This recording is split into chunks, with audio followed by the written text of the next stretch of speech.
Are you ready to increase your retention and revenue and convert website traffic to clients? Then you're ready for Maya. Maya is a marketing and client recruitment software. Maya creates better business relationships by pairing the right clients with the right beauty professionals.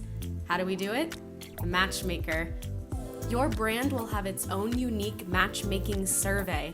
By pairing people based on their skill set, budget, personality, and lifestyle preferences, Maya creates lasting relationships that keep both sides coming back for more.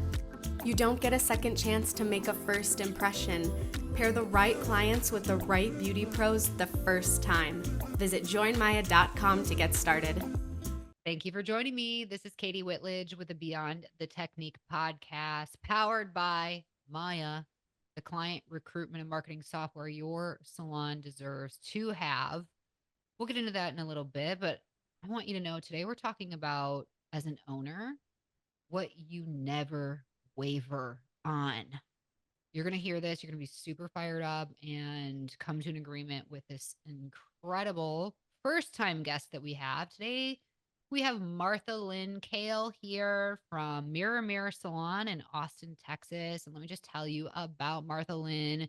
She began her career in advertising before following her lifelong passion for beauty and enrolling in cosmetology school.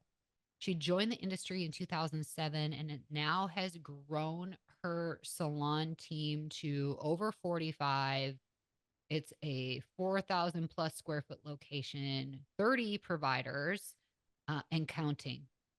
And Mirror Mirror has been included in Inc. 5,000 list of the fastest growing private companies in America 3 times, as well as the Salon Today top 200 honorees the past 8 years, and also named best places to work in Austin. If that weren't enough, Martha's had a chance to write a book specifically to encourage and be a guide for students entering in the beauty industry.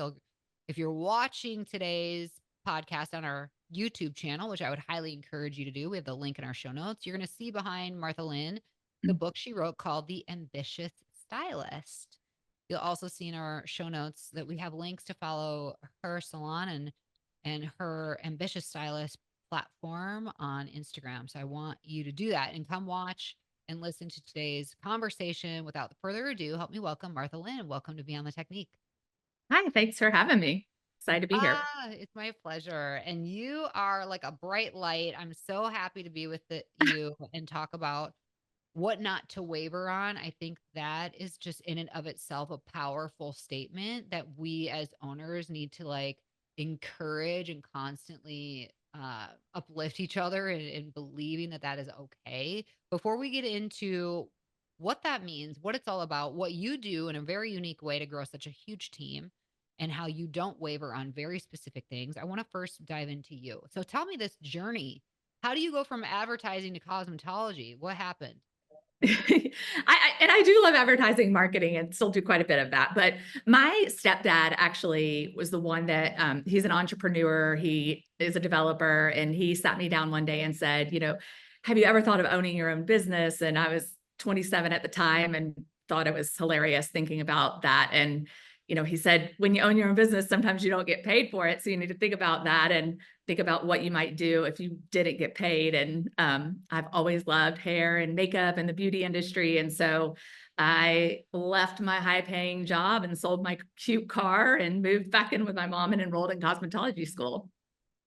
Okay, and what happened next for you? Here you are in cosmetology. It's a different birdie to actually do the technical aspects of hair. How did that go for you?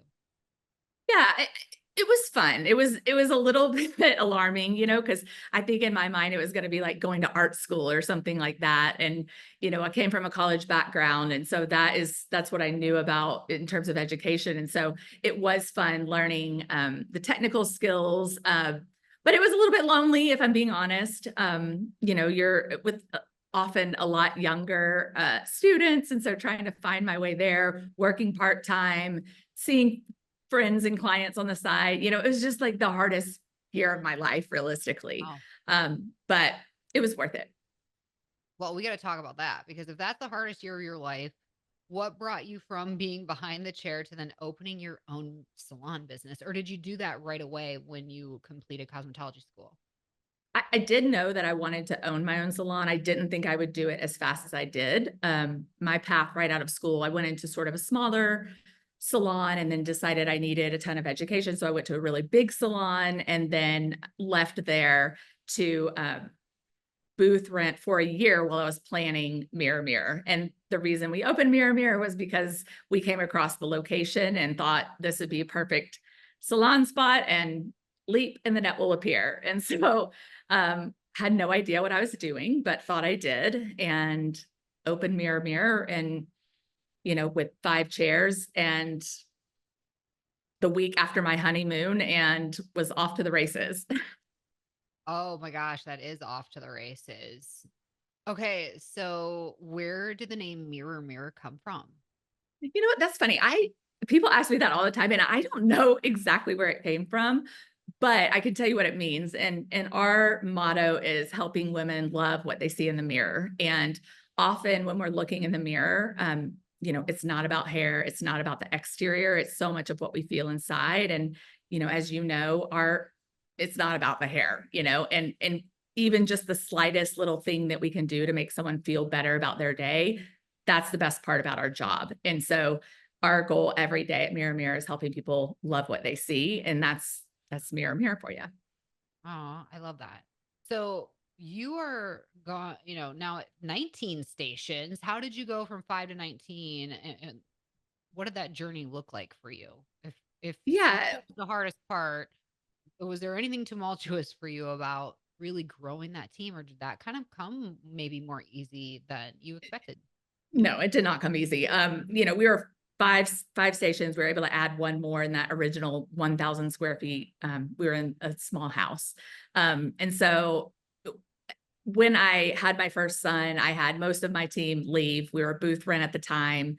And so at that point, I really had the opportunity to evaluate, is that the business model I want to stick with, or do we want to start to grow a team? And at that point, I was growing my first apprentice onto the floor. And so that's kind of how we transitioned to commission at that point. We were able to acquire the other half of the bottom of this home 7 years later. And so became 2,000 square feet, 11 stations. And then we were there until just about a year ago when we opened this location. Well, congrats on just making it through that hump and kind of evaluating, do I want this type of business model or this type of business model? You really leaned into the commission model where you grow a team. But funny enough, one of your superpowers is attracting and hiring people who are booth rental back into commission. And Right. tell me what your belief is about that and why owners maybe should have a little more courage.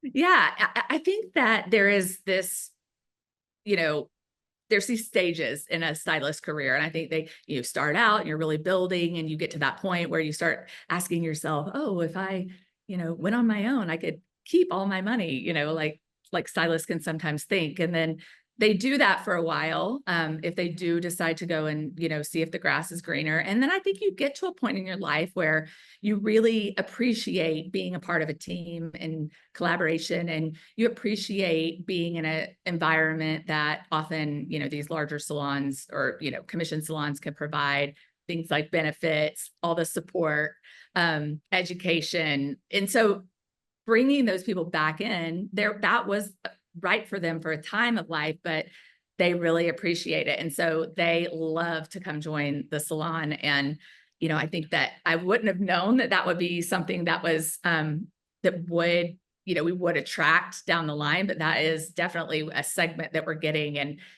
they're always afraid, they're afraid of their finances and their freedom when they're leaving a rental environment. And, the more we can reassure them that, hey, tell me how much you need to make. All right, we're going to back into it. When's the last time you raised your rates?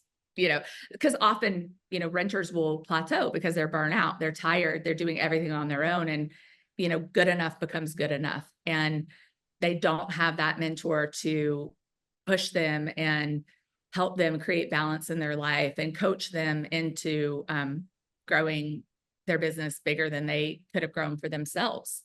And so I think that, if we can create that environment, it will attract that stylist, which that's what we want. We want the talent. They already have the clientele. They're the culture fit. They appreciate where they are. They're not looking at the grass is greener. And so it's been a really wonderful thing to see that grow in Mirror Mirror. Yeah, I love that. I'm taking some notes here. And I just think it's incredible how you brought up that they're worried about financials and their freedom, right? Yes. And yet today's conversation is about not wavering. So if Yeah. freedom of giving freedom is an area that you allow and you kind of build that into your culture and what it's like to be a part of this team, what are the things that you do not waver on? Yeah. I mean, with freedom, the other side of the coin is responsibility, and so they have to be responsible. They have to respect the business. They have to understand that things are in place, because we have to protect what we have here or it's going to be gone. So there is some of that, but everything at Mirror Mirror is fueled by ambition. And so we're hiring, for a culture fit, of course, but also for ambition first, because when you have a level of ambition, you want things for yourself. And so you don't need to be micromanaged. And so you can give tons of freedom and they will stay within the lines all on their own without being told what to do, because they appreciate the culture. They know our core values. They know this is, they're proud to be here. And so that's how we hire. The things that we don't waver on are our core values. And we have dealt with that over the years where someone's brought in a ton of revenue, but they're just like, they're not a core value, and so we have that, we part ways, and it always works out for the better when you can stick with your non-negotiables. We have a huge sign, sorry to interrupt, but we have a huge sign that says work hard and be nice. And honestly, that's all we ask at Mirror Mirror, is that you work hard and be nice. And unfortunately, our industry can get, a reputation for gossip and egos and cattiness and, white knuckling clients and, and people just start to think, well, that's just the way it is. And that's not the way it is. And it doesn't have to be, especially if you feel really strongly about it. And so we have a firm foundation in taking good care of one another and respecting one another, and the rest falls into place. I want to talk about white knuckling. Okay. But before we Yes. do, and there's more attributes to an ambitious stylist than just three things, but what are like the top three things that you look for or identify in the hiring process that you're like, yes, you're ambitious? Yeah. I mean, I think that what I'm looking for is someone that has the ability to build their own clientele. And that is something that we've gotten away from, especially as a big salon. We could open someone's books and clients would fall into their chair and they would be busy, but we want people that know how to get out there and find their own clients and then get really sticky books where they are retaining them really well. And so the ability to build your own clientele is number one. Demand, everything is based on demand here at Mirror Mirror. And then, a respect for yourself and others. So respect for yourself looks like, how do you present yourself? Are you pulled together? Do you respect your environment? Cleaning up after yourself, that is really important. And then, you can tell the way that people will talk about the previous work environments. You can pick up on how do people treat others from the way that they talk about them. And that's, some things that I look for in an interview. And then we have a whole hangout day where they come and spend time down on the floor and ask the stylist questions and make sure that we're not just, making things up here in the office. And so they know that we practice what we preach here at Mirror Mirror. Are you up? Yes, Your we're in a mezzanine. Yeah. So for people listening, if you please watch today, first off, Martha Lynn is gorgeous. Secondly, your built-in, like I'm like in awe of like even your built-in beautiful background. And we are going to put the link in our show notes for you to check out her website so you can get your hands on this book, because how powerful would it be in my head? Because everything's marketing, to take a copy of this book to you as gifts to the local students at the beauty schools in your area. I feel like that could be really powerful. Okay. hooking you up, girl. So let's talk about Great. the white knuckling, because you just said like Yes. we not only see white knuckling happening with stylists with their clients, but owners struggle to kind of white knuckle their team members. Tell me what that means. What do you mean by that? I think that, and this was a hard lesson for me early on. We were a small team. And so when you've got 6 stylists and 1 or 2 leave, that's a big piece of the pie. And so I was always fearful that, what if someone left and what would it do to the business? But what we've learned over the years is that when people leave, someone fabulous comes along, our revenue stays the same, culture can often improve. And we've even had stylists come back to us. And so, we have to be excited for what we have here at Mirror Mirror. And if there's people that are on our team that are not excited about what we're building and don't want to be here or think that there's something better, they should go find it. And that is going to create a space for someone else to come behind them. And that brings new energy and that brings new excitement and new education and a new fresh face. And so we had a stylist that's left this weekend and it was fine. It was great. She's moving on. And there, my husband said to me, he said, this is you're not talking about it anymore. It hasn't come up. And it's just, I've gotten to a place of such peace that when they leave, it's just, that's better for them. I want people to be where they belong. And for some people, that's Mirror Mirror. For other people, it's not Mirror Mirror. And most importantly, we want them matched up with their exact right salon. And if we're not it, then we're not it. Yeah, I think there's something to be said when you reach that level of ownership where somebody parts ways and you do have that peace that can transcend the understanding, because it's no place to live in fear. And I think many owners actually really struggle with that and think, why is this happening to me? What did we do wrong? Or we go the flip side and be like, well, they were like this and they didn't really, so I think you have a really healthy perspective on that. And I'm curious to know, you offer so much, and this is why your team is the size that it is. But what are other areas that are the non-negotiables that you do not waver on and that your team probably really appreciates? Yeah. I mean, we give them a ton of support. Our support team is probably bigger than it should be. And so, they, especially when they're coming from another environment and they have a sick day and they get to just text someone and say, hey, I'm sick as can be. And then they don't have to think about it the rest of the day. And someone else takes care of their books. And then they have another, team member that can take care of their clients. And, all of that is so taken for granted until you're completely on your own. And so that is something that's really attractive to a booth runner that's coming out. But our core values are, we are welcoming. I'm from Alabama. I'm Southern Belle at heart. And so, I want people, guests and team members, to feel welcomed when they set foot in these doors. Fun is a core value of ours, and that's the music we play. And that's, culture and what we do outside of the salon.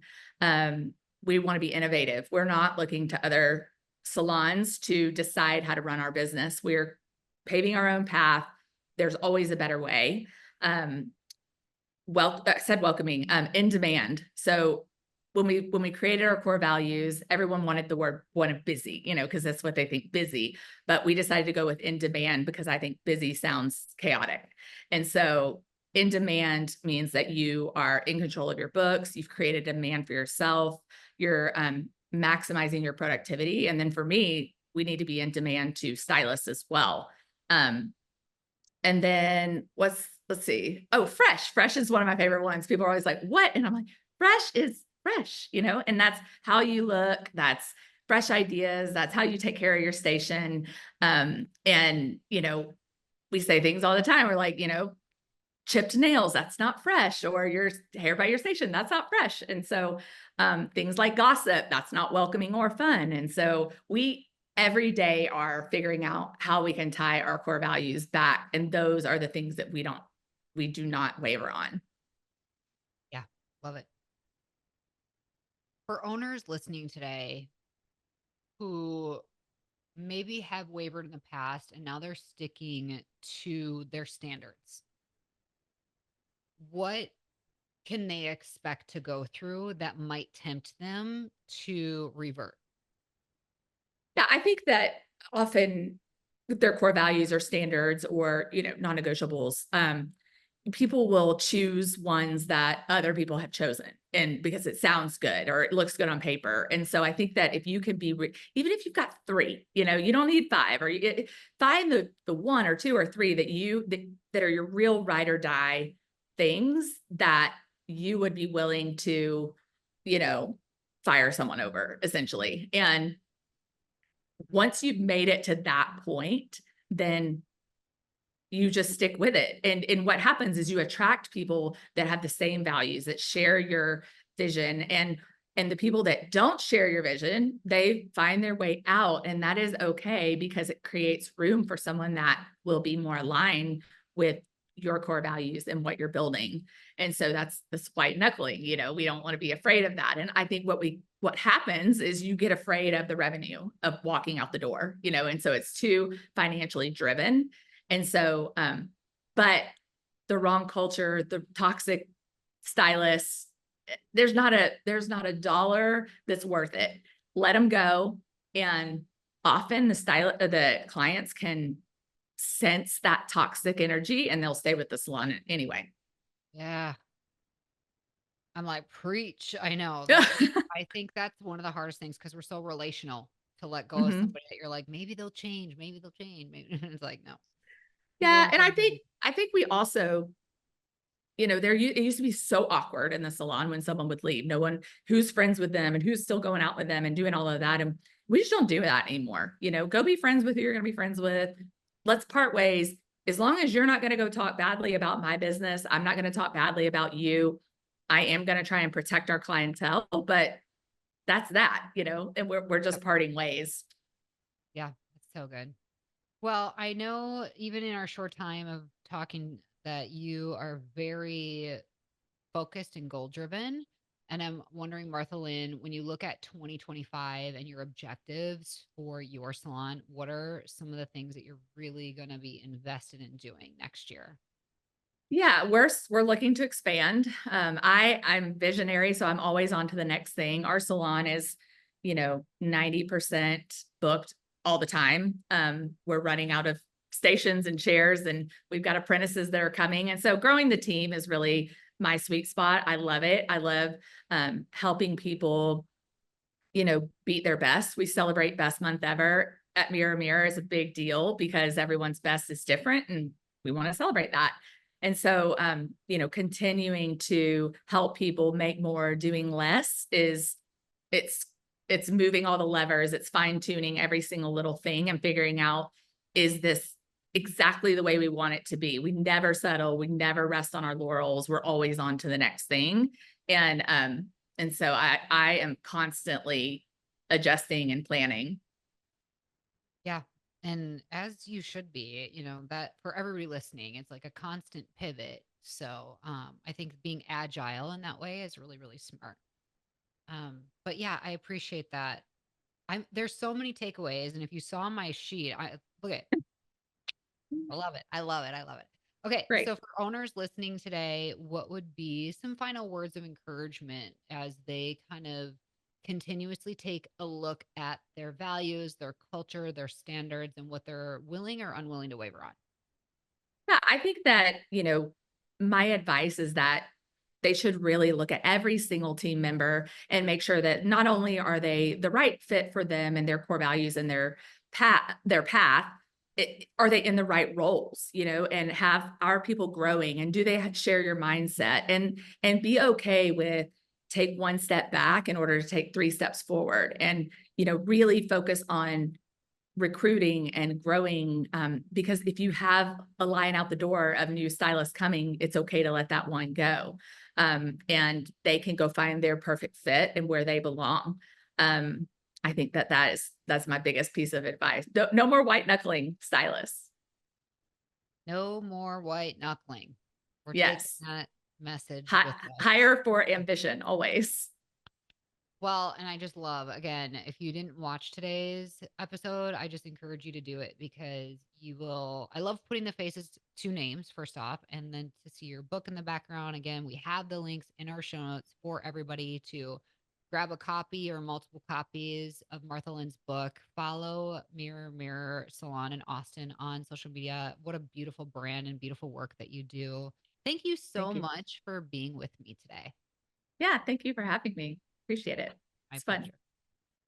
And thank you all for joining us here week after week at Beyond the Technique. If you appreciate this platform, we would appreciate if you could take a moment to leave us a positive review wherever you're listening so that more people like yourself will discover Beyond the Technique, where we're here to change the way that you are supported in your business.